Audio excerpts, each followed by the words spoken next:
Format numerology நேயர்களுக்கு நர்மதாவின் அன்பான வணக்கம். நம்மளுடைய சேனலில் தொடர்ந்து பல்வேறு விதமான ஃபார்மட் நியூமராலஜி மற்றும் ஆன்மீகம் சம்பந்தமான தகவல்கள் பார்த்துட்ருக்கோம். அந்த வகையில் இன்றைக்கி நம்ம பார்க்க போகிற இந்த ஒரு பதிவில் நேயர்கள் கேட்டிருக்கக்கூடிய பல்வேறு விதமான சந்தேகங்களுக்கு தெளிவான பதில் கொடுக்கறதுக்காக நம்ம கூட இன்றைக்கி ஃபார்மட் நியூமராலஜியினுடைய தந்தை டாக்டர் மகா தனசேகர் ராஜா அவர்கள் அணிஞ்சிருக்கிறாங்க. வணக்கம் சார். வணக்கம்மா.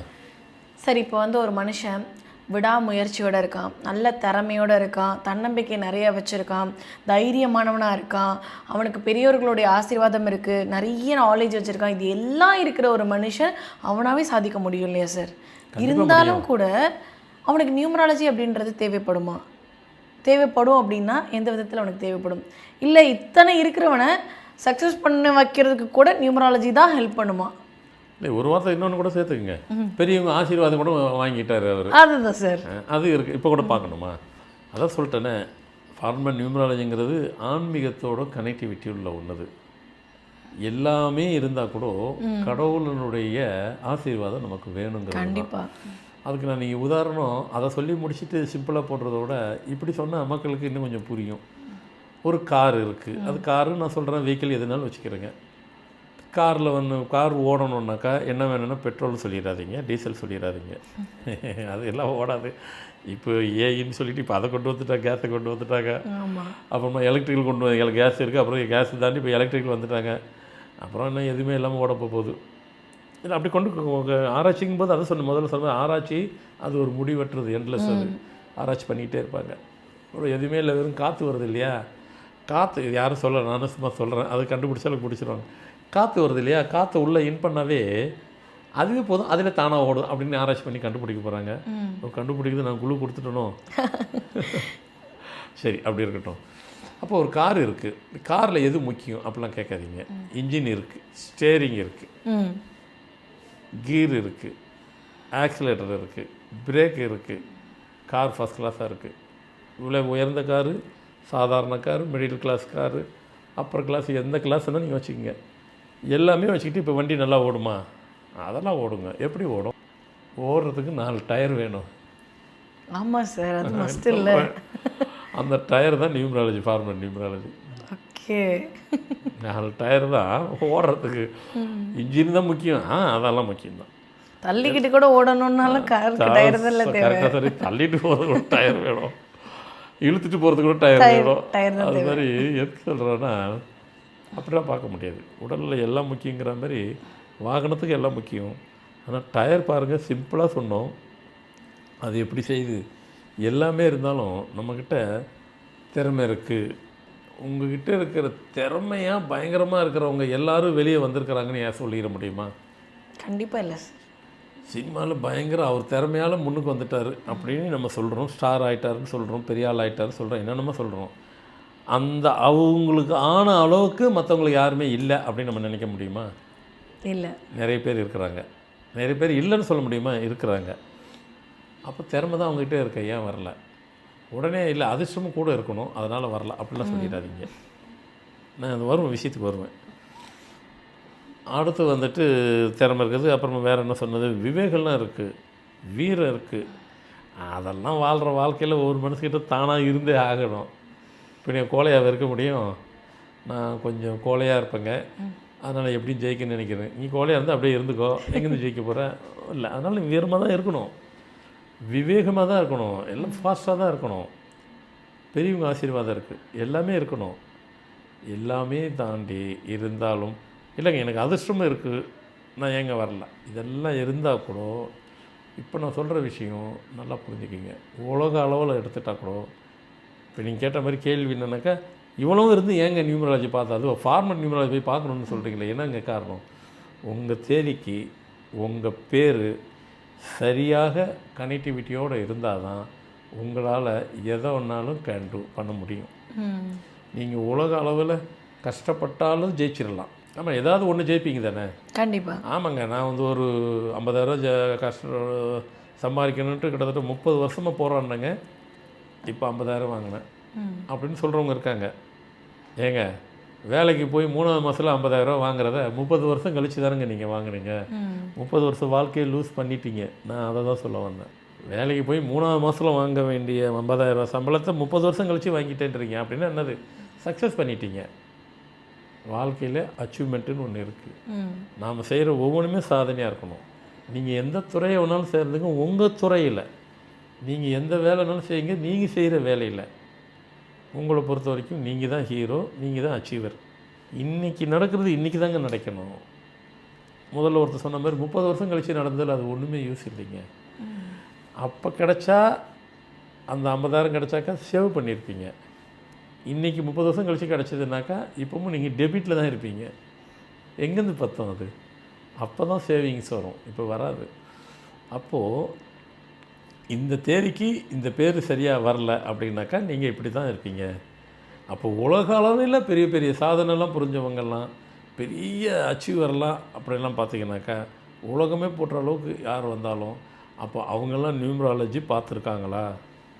100% பார்த்துருக்காங்க. நீங்கள் சொல்லுவீங்களா? அதெல்லாம் நான் சொல்லுவேன். இந்த மாதிரி இருக்கும் போகும்போது இதில் பேசும்போது சில பேர் தான் சொல்ல முடியும். பர்சனல் அவங்க தான் நிறைய பேர் சொல்லுவேன். இதிலே கூட சொல்கிறேன். எம்ஜிஆர் அப்படி தான் பண்ணார். ஐயோ என்னங்க புதுசாக சொல்கிறீங்க? ஆமாம், அதெல்லாம் புதுசாக இல்லை, ரெக்கார்டே இருக்குது. என்ன ரெக்கார்டு இருக்குது? அவர் பழைய சதி லீலாவதி, மலைக்கல்லன், ரொம்ப பழைய படம்லாம் போய் பார்த்தீங்கன்னாக்கா, அதாவது நாடோடி மன்னன் வர்றதுக்கு முன்னெல்லாம் பார்த்தீங்கன்னா எம்ஜி ராமச்சந்திரர்னு இருக்கும். ஏன்னா அவர் டேட் ஆஃப் பர்த் 17/1/1917. அப்போ 8/1/99 இருக்கும்.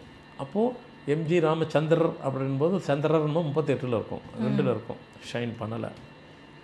நாடோடி மன்னன் படத்தில் எம்ஜி ராமச்சந்திரன் மாற்றினார். ஏன்னா பழைய படமும் இப்போ பழைய ரீல்லாம் ஓடி இருக்குல்ல, அதில் பழைய படம் போட்டுனா அது பேர் தான் இருக்கும், ராமச்சந்திரர் தான் இருக்கும். நாடோடி மன்னன் வந்து எம்ஜி ராமச்சந்திரன் 41 இருக்கும். ஜெயிச்சாரா? அச்சீவ் பண்ணாரா? பேர் பெருசாக மாற்றினதெல்லாம் இருக்கா? இல்லை, லைட்டாக தான். அப்போ சிவாஜி கணேசன் அவரும் அதே தான். ஏன்னாங்க அவர் எங்கெங்க மாற்றினார்? அவர் பேர் கணேசன், சிவாஜிங்கிறது அவர் பேர் இல்லை. அப்படியா சார்? சிவாஜி அவர் பேர் இல்லை. சிவாஜிங்கிற நாடகத்தில் அந்த கேரக்டர் பேர் சிவாஜி, சத்ரபதி சிவாஜியினுடைய கேரக்டர் ஏற்றுக்கிட்டது. அதில் நல்லா அவர் பண்ணதுனால அந்த பேரில் அதை சேர்த்துக்கிட்டார். இவ்வளோ நாளாக இது தெரியாமல் இருந்திருக்கோம் சார். சிவாஜி கணேசன் வந்துச்சு. வெறும் கணேசன் தான் அவர் பேர். ஏன்னா சிவாஜி காலத்தில் வரும்போது அவர் பேர் யாருமே சிவாஜி கணேசன் இல்லை, கணேசன் தான் கூப்பிடுவார். இப்போ எம்ஆர் ராதா இருக்கிறாரு, எம்ஜிஆர் இருந்தாங்க. சிவாஜி எல்லாம் சிவாஜி கணேசனை கூப்பிட்டாங்க. சிவாஜி தான், சிவாஜி இல்லை, கணேசன். அவர் பேர் கணேசன் தானே. நம்மளாம் பழக்கப்பட்டது அவர். சரி, ரஜினிகாந்த் அவர் பேர் என்னது? சிவாஜிராவ். சரிங்க. அப்போ நான் கமலஹாசன் மட்டும் நான் பேரை மாற்றிட்டாரு. ஒரிஜினல் பேர் அவருக்கு கமலஹாசன் கிடையாது, கண்டிப்பாக கிடையாது. எனக்கு கேள்விப்பட்ட வரைக்கும் அவர் பேர் வந்துட்டு பீல ஆரம்பிக்குது, பரமேஸ்வரன் அந்த மாதிரி பேர் தானே. சட்டி ஞாபகத்துக்கு இப்போ டக்குன்னு ஸ்ட்ரைக் ஆகல. கண்டிப்பாக கமலஹாசங்கிற பேர் அவர் பேரே கிடையாது. அவங்க ஃபாதரு, அவருடைய நண்பர், ரொம்ப திக்கஸ்ட் நம்பர் பேர், அவரும் அவர் ஃப்ரெண்டுனால அவர் பேரை ஞாபகார்த்தமாக வைக்கணுன்றதுனால தான் சாருஹாசன், சந்திரஹாசன், கமலஹாசன் வச்சார். அவர் பேர், அவர் ஃப்ரெண்டு பேர் இவர் வைக்கணும். அதுக்காகவே சாருஹாசன், சந்திரஹாசன், கமலஹாசன். கமலஹாசன் பேர் ஒரிஜினல் அந்த பேர் கிடையாது. பேர் மாற்றிட்டாங்களா?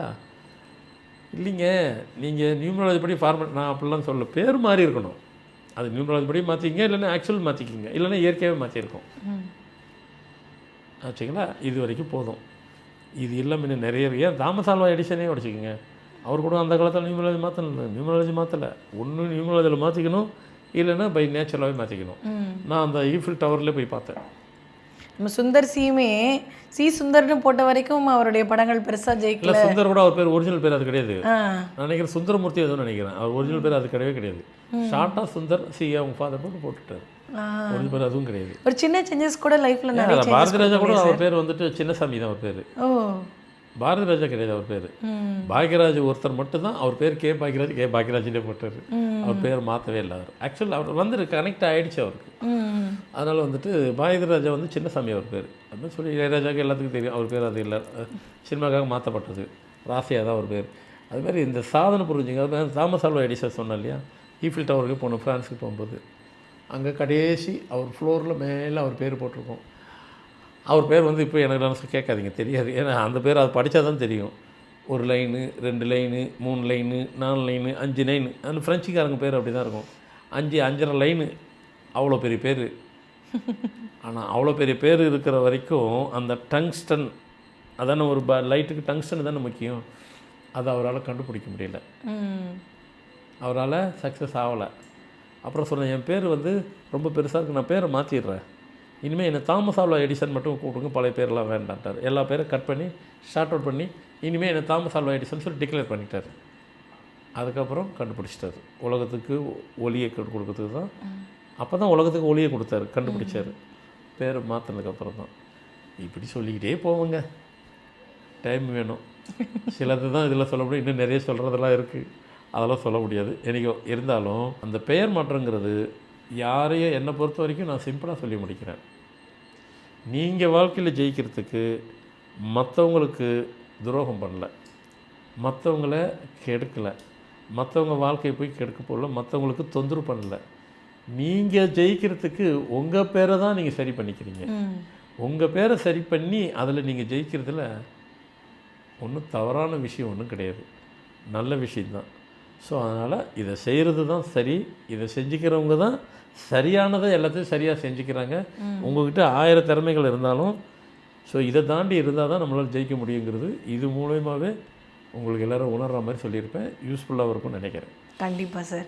பார்த்துட்ருக்கூடிய நேயர்கள் எல்லாருக்கும் வந்துட்டு லைஃப்பில் நம்மக்கிட்ட எல்லா விஷயங்களும் இருந்தாலும் அந்த நேமும் சரியான பேரும் இருந்தால் தான் வாழ்க்கையில் ஜெயிக்க முடியும் அப்படின்றது ரொம்ப அழகாக எடுத்து சொல்லியிருக்கீங்க. கண்டிப்பாக பார்த்துட்ருக்கூடிய நேயர்களுக்கு ரொம்ப பயனுள்ளதாக இருக்கும் நம்புகிறோம். ரொம்ப நன்றி சார். வணக்கம்.